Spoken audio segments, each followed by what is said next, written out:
Praise God. Praise God. God is good all the time and all the time. God is good.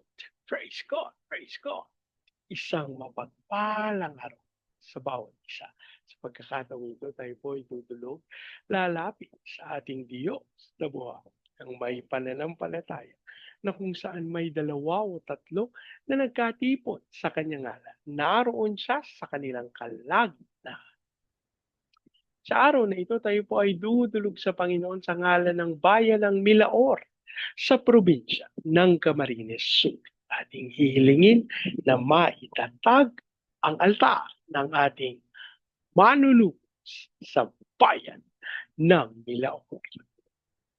May mudag sa atong mga kaigsuunan niya sa Visayas ug sa Mindanao. Bisan pa katong atong mga kaigsuunan nga na sa Luzon ug sa laing naso. Dalay ko ang Ginoo sa walay katapusan. Ang atin pong pagsambahay mula sa Aklat ng Mga Awit, 78 kabanata, ang talata po ay 63.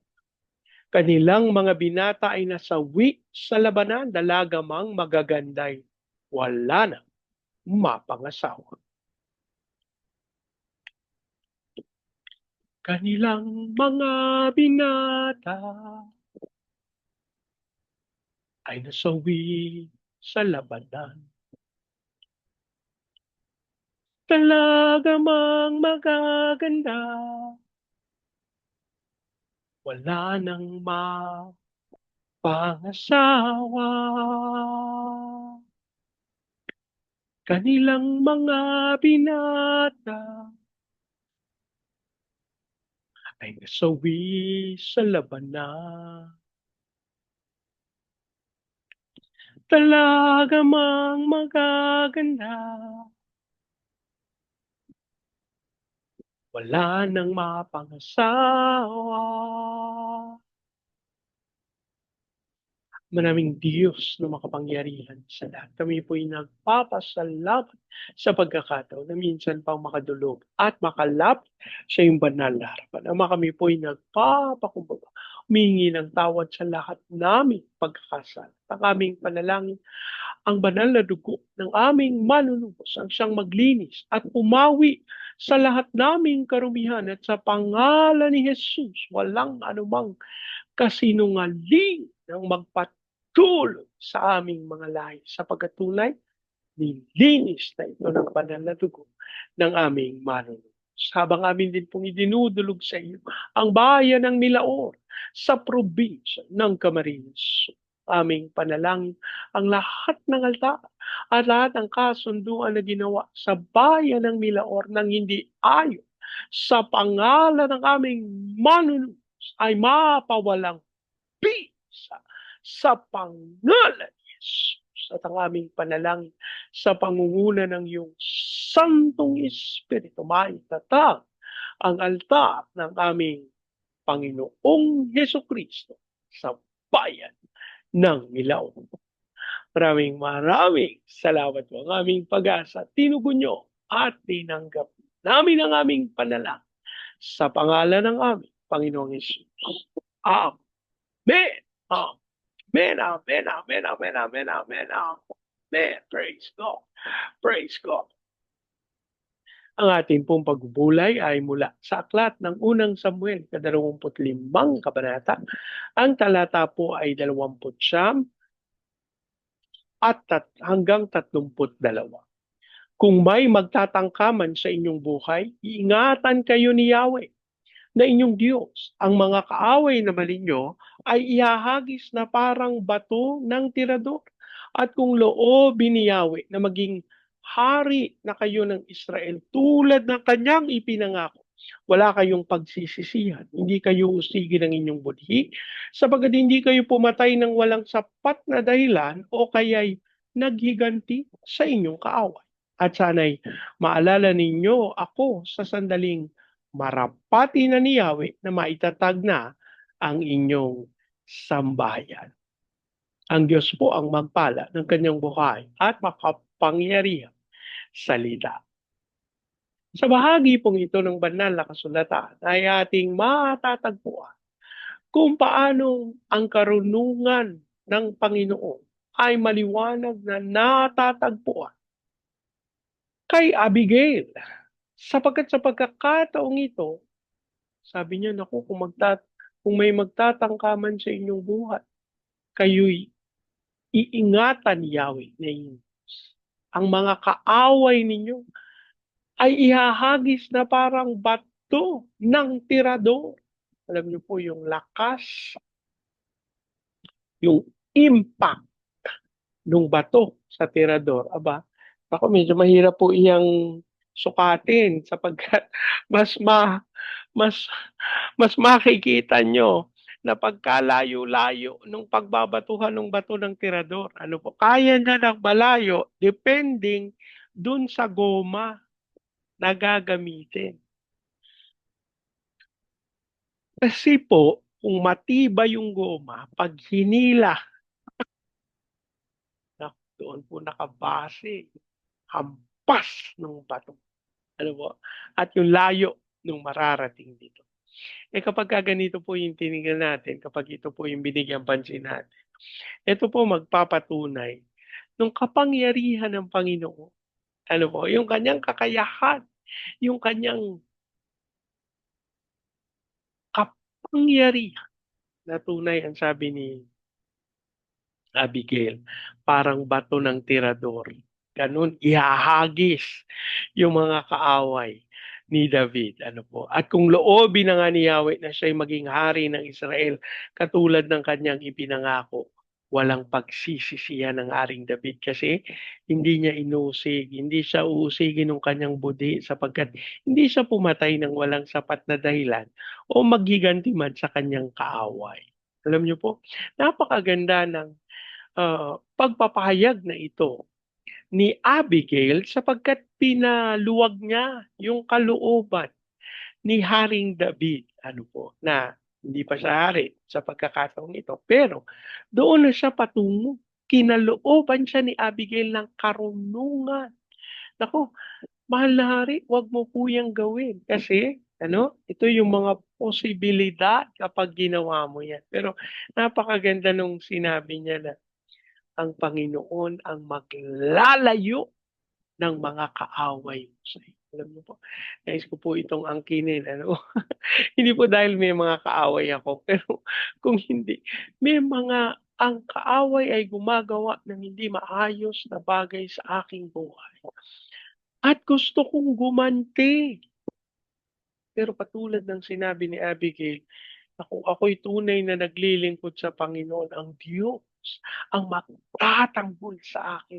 Mga kapatid, huwag nating kakaligtaan ito. Ang Diyos ang magtatanggol sa atin.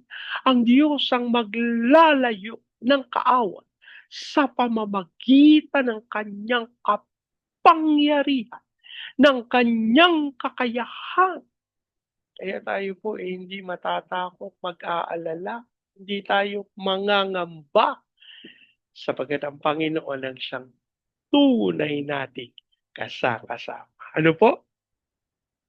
Nakakatuwa sapagkat hiniling ni Abigail. Sabi niya, naku, Haring David, kung maipagkaloob na sa iyo ng Panginoon yung kanyang ipinangako, baka naman, kung matatag na ang iyong sambayan, ano, baka naman, pwede mo akong maalala.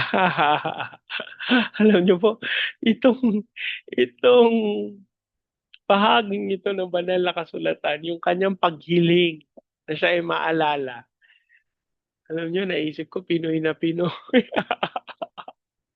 Kasi di ba tayong mga Pinoy, may ganito tayong kaisipan na sasabihin natin doon sa ating mga kakilala, kaibigan, uy, baka naman pagka ikaw nandun ka na sa no? Hindi mo na ako maaalala, no? Pero, di ba po, isang katotohanan, hindi lang pala tayo yung nagtataglay nito kahit ang mga Israelita, no? Meron din silang ganyang kaisipan. Pero kasi po, ang sinasabi niya, hindi dahil sa gustong bagsamantala ni Abigail, kung hindi gusto niya lang na kilalanin siya. Sabi niya, sana maalala niyo pa rin ako. Yung kanyang kahilingan na siya'y maalala, mga kapatid. Ako po, meron po tayong isang kapatid na napaka-sipag, napakagaling po na kanyang, ang dami niyang tinulungan, mga napag-aral, no? Pero alam niyo, pagka tinitingnan ko sa kasalukuyan, sabi ko, nasaan na yung mga napag-aral niya?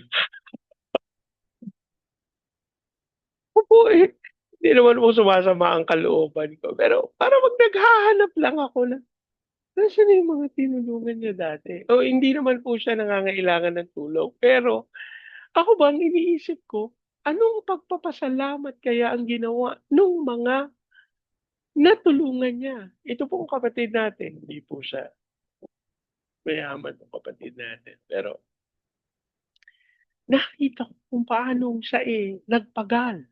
Samantalang siya'y nagtatrabaho. Ilan yun na mga nag-aaral na kanyang inabutan ng tulong. Ano po? Pero nung nakatapos na, aba, nasaan na? Sabi ko nga sa kanya nung kausap ko siya isang beses, "Di ba ikaw nagpaaral kay ano, tsaka kay ano?" Sabi niya, "Oh, hayaan mo lang yun," sabi niya. Sabi ko, "Hindi naman ako nanunumbat, hindi naman ako naghahanap ka ako, pero nasaan sila?" Sabi niya, "Anong aasahan mo?" Sabi niya, "Basta sinabihan ko sila na yung ginawa ko sa inyo, gawin niyo rin sa iba." Ah, sabi ko, "Gano'n ba?" Sinabihan mo pala sila na tumulong din sa mga nangangailangan. Sabi niya, "Oo, yun yung aking, ah, ibiniling sa kanila." Sabi ko, praise the Lord. O siguro ginagawa nila, pero hindi na namin napag-usapan kung ginagawa o ano. Pero yun po yung sinasabi ko na yung pag-ala-ala na, may nagawa palang mabuti para sa akin 'tong taong ito. Ano po, sabagay sa katotohanan naman po, hindi ka naman hindi marapat na umasa ka sa balik nung ginawa mong pagtulong. Kasi, ah, ang sabi ng banal na kasulatan, kung tayo daw ay may tinutulungan, hindi daw tao tinutulungan natin, kundi ang Diyos. Ano po? So, kung hihingi tayo ng kapalit mula dun sa mga ginawa natin, malamang hindi tayo sa tao hihingi ng kapalit, kundi sa Panginoon. Ano po? Pero, sa bahaging ito ng banal na kasulatan, alam niyo po, kinilala ni Abigail na may mararating si David, na magaganap ang pangako ng Panginoon kay David na siya'y magiging hari ng Israel. Mga kapatid, ito po gusto ko lang ipaalala sa atin. Meron bang gumawa ng mabuti para sa atin? Oh, hindi naman kailangang mahabang panahon. May ginawa, may dahilan para tayo, tumanggap ng pagpapala kasi may gumawa ng mabuti sa atin. Baka puwede natin silang alalahanin sa panalangin lalo na. Din silang idulog sa Panginoon at tayo'y mangusap ng pagpapala para sa kanila. Manalangin po tayo. Ama naming Diyos na makapangyarihan sa lahat, kami po'y nagpapasalamat dun sa mga pagkakataon na kami po ay ginamit mong daluyan para sa mga nangangailangan. Amin ding idinudulog sa iyo yung mga kapatid na yung ginamit para sa amin, Panginoon, doon sa mga pagkakataon na kami ay nangailangan at sila'y nakatulong sa amin. Ang aming panalangin sila po'y pagpalain mo.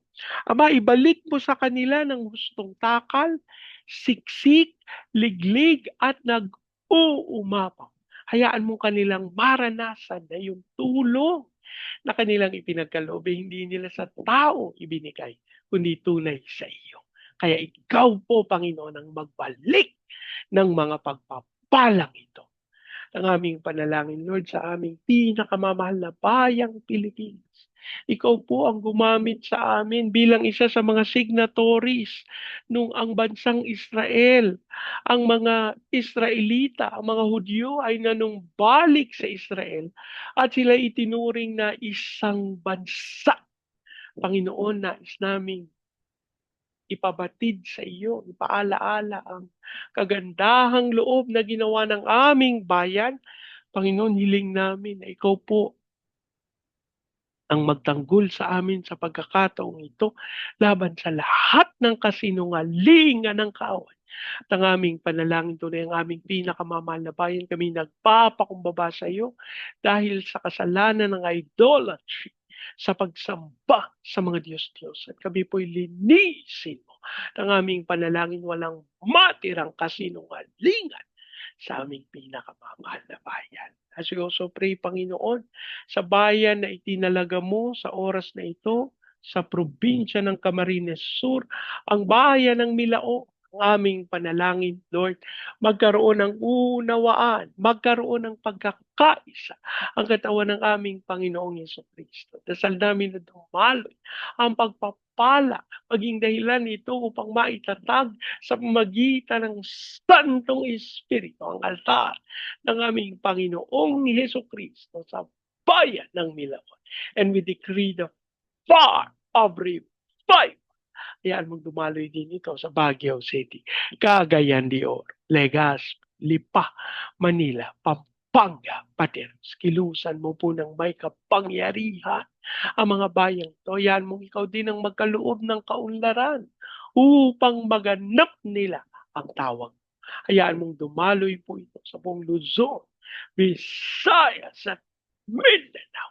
Pahintulot mo na tanggapin namin ang pagpapala na nagmumula sa iyo to be the launching pad of the gospel, to be a missionary sending country, and to be the America of Asia in the height of its glory. Habang amin din pong idinudulog sa iyo, Panginoon, ang aming mga misyonero sa iba't ibang panig na daigdig. Ikaw pong gumabay, maguna, magtanggol at magbantay sa kanila.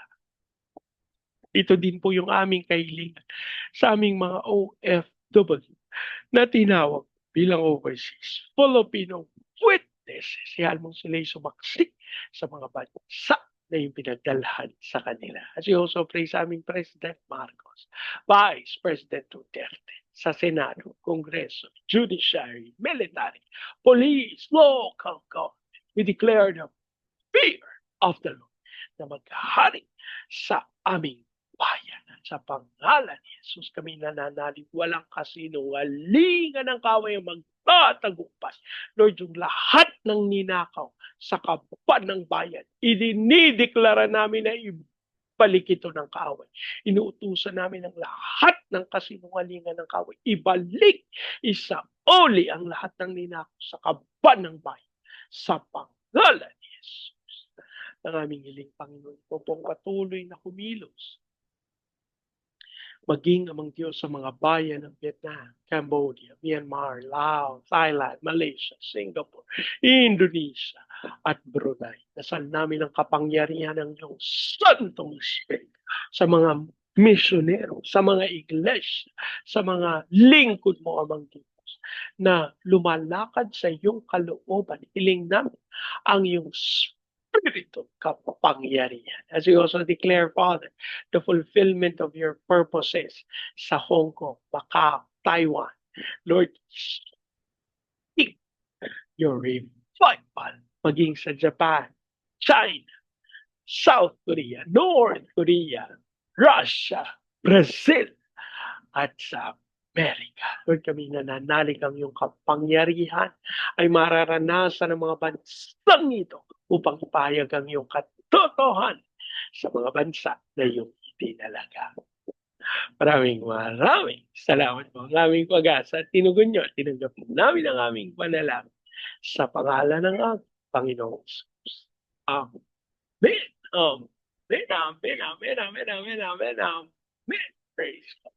Praise God. Lagi po nating tatandaan sa anumang pagsubok, problema, kahirapan, sakit, karamdaman. Tayo dudulog, lalapit, tatawa sa Panginoon dahil sa Diyos walang imposible. Sa pagkakataong ito, yan yung pong salitay kong basbas ng Panginoon sa inyo at sa inyo sambahin. I declare the everlasting love of the Father. I declare the unending blessings of the Son. I declare the sweet, sweet, sweet fellowship of the Holy Spirit now and forever. I declare this new house and lot with parking, with a new vehicle, and with a flourishing business. Jesus. Amen. Amen. Amen. Amen. Amen. Amen. Amen. Amen. Amen. Amen. Praise God. Praise God. Hallelujah. Sama-sama po nating ideklara, Pilipinas, God bless you big time. And so we declare to God be all the glory in Jesus' name. Amen. Amen. Amen. Amen. Amen. Amen. Amen. Praise God. Praise God.